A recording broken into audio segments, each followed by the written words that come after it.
Yo,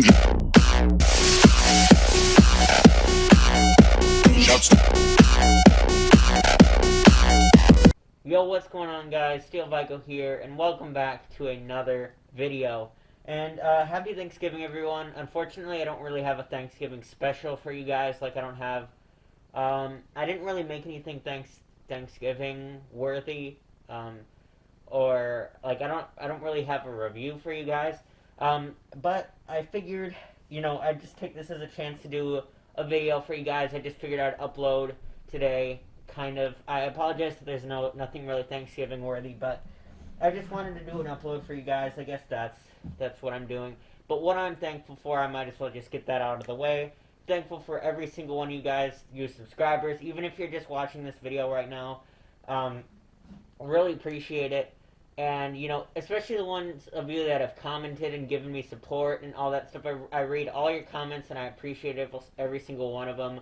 You've made my day so many times, so just thank you guys so much for all your support. So anyway, this video is going to be a shorter one. I'm going to be talking about the new and improved Habeas Corpus, which I will show you right now. Alright guys, so here we have the new and improved Habeas Corpus, and I'm just going to overview him and talk about his changes. If you want to know his basic functionality, check out the old Habeas Corpus creep file. That just about covers it. There's no new functionality changes. That video is a little bit old and dated and kind of not as high quality as these ones. My camera work is not great, so I am using a steady camera now, but my old one is a little shaky, so I apologize for that. But anyway, the updates that I've done to him, you can probably see there's a lot more blood on his torso. I just felt like this blood here was a little bit too bright, so I added more of a darker and some faded blood. I think it looks a lot better now. I wanted to add a lot more blood to Habeas Corpus. My mom also did remake his stuffing a little bit. It's less complex, which is generally is better for our characters. His arms are no longer like it's not like tubing anymore or anything like that. It is using what we use for the arms, those insulation tubes. Is now what is being used. So no more like toilet paper rolls or anything like that. Much more stable, much more lightweight with less bulk and extra around. And his mech is the same one. I wanted to use a new one because, as you can see, this one is kind of damaged. Actually, you probably can't. But there's like some loose wires and stuff that came undone. But this one is missing a screw. This mech that came from a Sunstar Industries like Reaper that says dumb stuff basically. If you want to know what his audio was, I will link it in the description below. But also, it is the last Sunstar overused audio that I've done for this year. It's like the Reaper skeleton talking, or Reaper skull talking, something like that is what I called it. But that's basically what it is, and as you can see, this is his movement. He's meant to lie on the ground, look like he's twitching or like in pain, trying to get up, but he can't because, he's missing half his body. But this is his movement.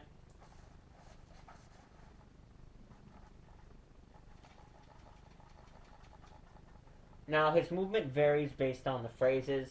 I disabled the speaker on this one. The speaker is actually wrecked, so even if I wanted him to talk, he really couldn't because, like I said, it's broken. I took the speaker out because I was going to use it for something else, but unfortunately, it's busted, so I can't really do that. But basically, I made it much more simple this time around. When I remade him on Halloween, I believe was when I did that, or Halloween Eve. You can see, let me take this off. It's just a mannequin head that I painted to kind of match his hands. Try to match the hand texture or whatever. But yeah, basically I just kind of painted it brown just to kind of match this color basically. That's why I painted it like that. It's made to just go over it, and there's only one light that I was able to get up through here to light up, as you can see here. Oops.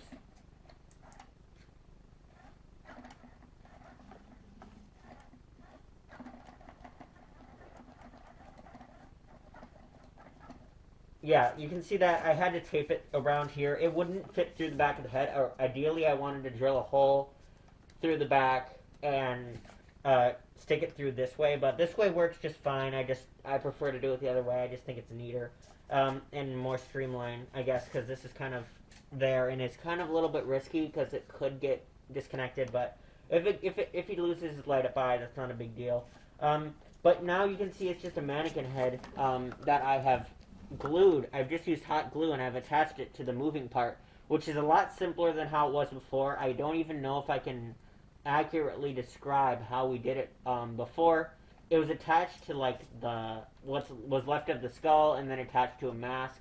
And it was a bunch of different, like, I guess you could say it kind of had a bunch of middlemen to get the movement to work, and the movement was pretty non-reliable, and sometimes it would move differently depending on how you had adjusted the mask.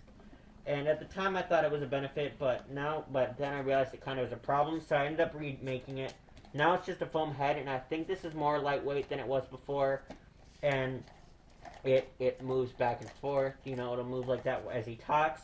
The only downside, and as you can see in the back here, is when I set him down, I didn't set him down very carefully, and it scraped like the paint off right here, which isn't a big deal because there's really no reason for anybody to be seeing that other than myself and anybody else helping build the haunt. But every time I set him down, if I don't set him down carefully enough, or as he moves and brings his head back down, it will scrape off a little bit. So I might add padding. Probably not, unless it starts to wear down really badly to the point that I think it will damage the whole thing, but that seems kind of impossible. But anyway, yeah, guys, that's basically the new Habeas Corpsus. I think he works a lot better now, and he's a lot simpler on the inside. If I need to make changes, it's going to be so much easier because we don't have to remove a bunch of different things. His mask just attaches like this for any maintenance I might need to do if I want to adjust the mask or if I need to work with the mech. But yeah, I think that is just about it for this video. I think I'm going to switch him on. Now, he doesn't move as well with his mask, but now I'm going to adjust it for you guys so that you can kind of see him from the top view as if you were walking. His arm movement is kind of less than it used to be, but you know, it's kind of worth it because he's got better head movement now. I think you might want to compare the videos. You can probably see he might have better head movement, but you know, it does also come with more torso movement but less arm movement because the arms might be a little bit heavier. Alright guys, so this is an awkward camera angle and I apologize for that, but you can't really see his arms, but you know, they're just kind of over here. And this is what he would look like if you were to walk by him and, you know, like look at his look at him as he's activated. I'm going to adjust his eye mask a little bit. That's the benefit to this. You can kind of adjust the eye how you would want it now that it's kind of not just stuck on the mask.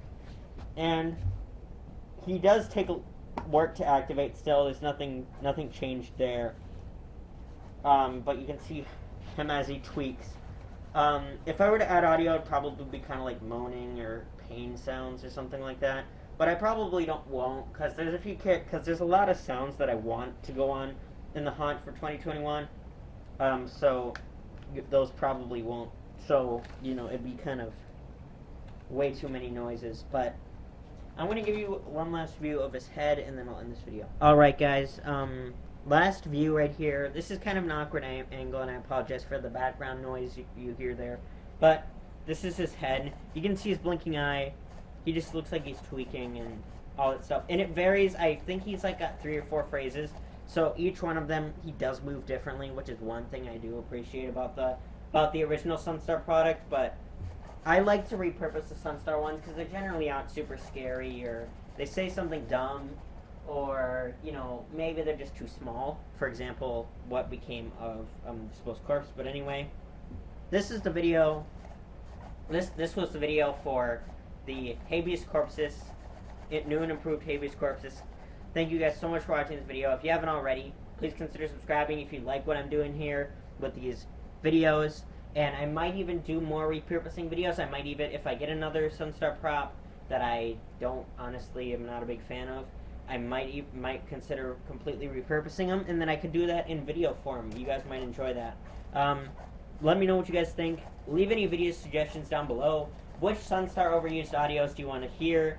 I have all your suggestions saved, so I will be doing those next year for the next haunt season. I'm going to see what I can get for Christmas to help that out. I'm going to see what Sunstar things I'm going to get. But anyway, guys, thank you so much for watching this video, and I will see you in the next one.